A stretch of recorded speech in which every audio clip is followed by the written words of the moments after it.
Hello YouTube, this is my Springfield XDM 5.25 competition in 9mm.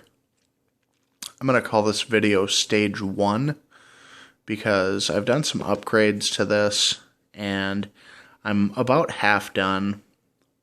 Stage 1 being, I would consider the top part of the gun a project, and I've taken and replaced pretty much everything I can with the top slide part of the gun. The various different components and parts inside of the slide, I've changed out just about everything I could think of. So to upgrade it to some parts that were plastic, to aluminum, and other parts that were stainless steel or steel, to titanium to make them lighter, reduced springs, so on and so forth.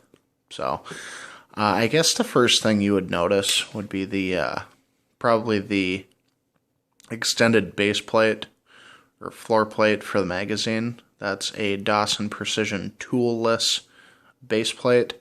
To clean the magazines, you don't need any tools. You just take and slide that forward, and it comes with a extended spring. So you can hold an extra 4 rounds of 9mm and an additional 3 rounds of 40 caliber if you get one of those. So it just fits in right there. That slides over and very tight.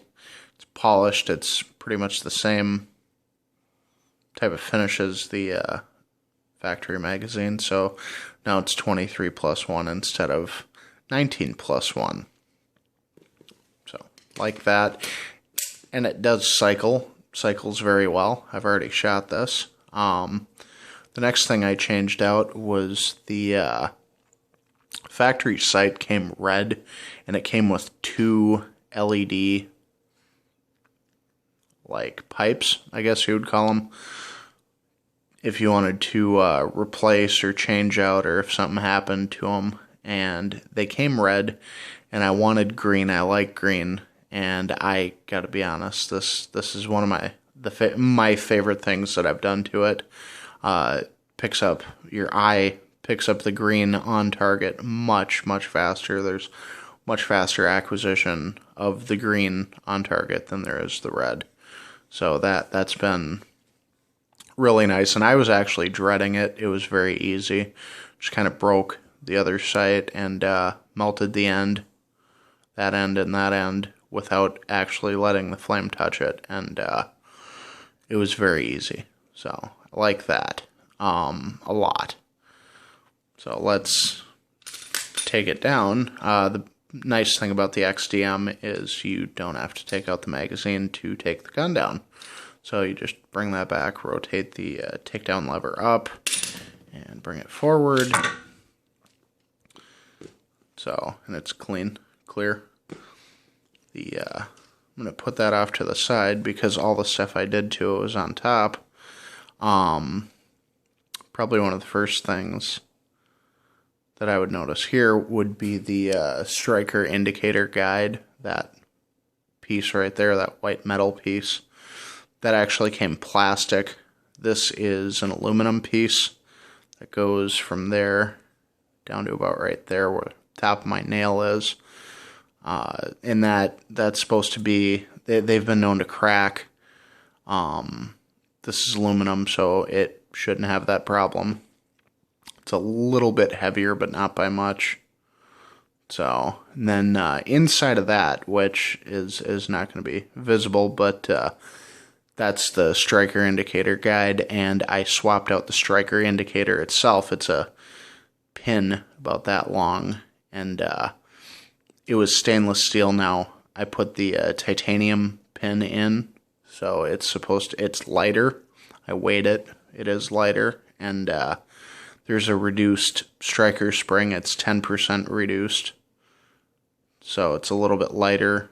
It translates to a lighter trigger pull. Then I did a polished chromoly striker instead of the factory purple one that comes with it. So that's pretty cool. Then the next is the striker safety of this piece, and it came with a reduced power spring. So that's titanium. The original factory part was stainless steel. So this is lighter, and then the spring is also lighter. Then this pin, which the striker retainer pin, was a just a standard C roll pin, and now I don't know if you can see, it's coiled. So every time the striker comes forward to ignite a round, it hits this particular pin, which holds it in. And these have been known to crack. This one's coiled over, so it's stronger. So that was very cheap. I think it was $2, and I think you can buy them for like $1. So that was pretty cool. And then the next things that I did was this.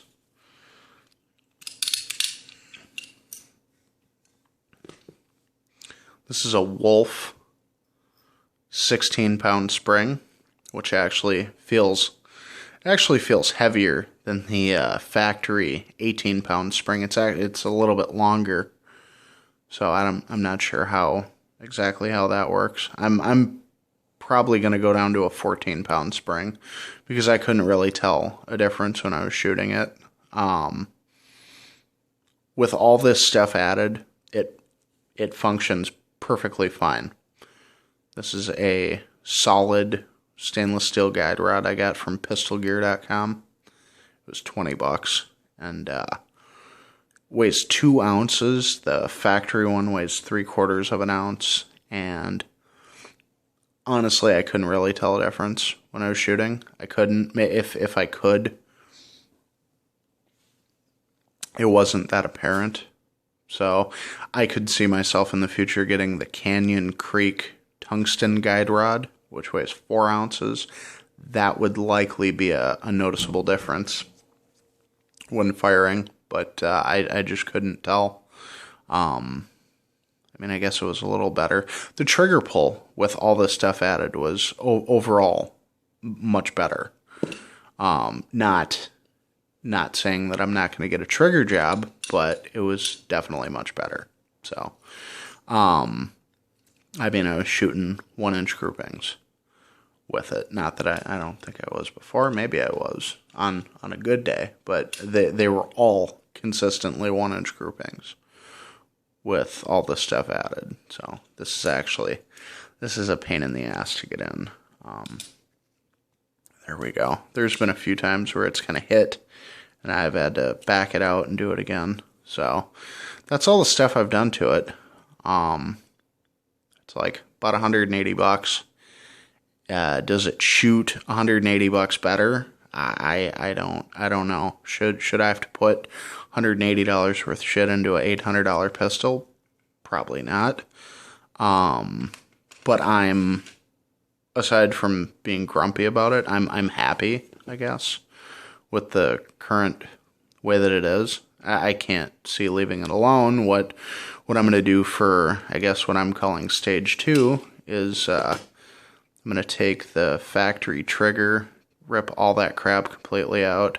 This piece right here, this metal piece, is the ejector. They make a polished stainless steel one. So I'm probably going to get that. That's like $26, which is very expensive for such a small piece, but if it makes a difference, it's pretty cheap. Thinking the PRP Extreme kit, but I'd never ever be able to carry it, so maybe just the match, but I don't want to fit it, so yeah.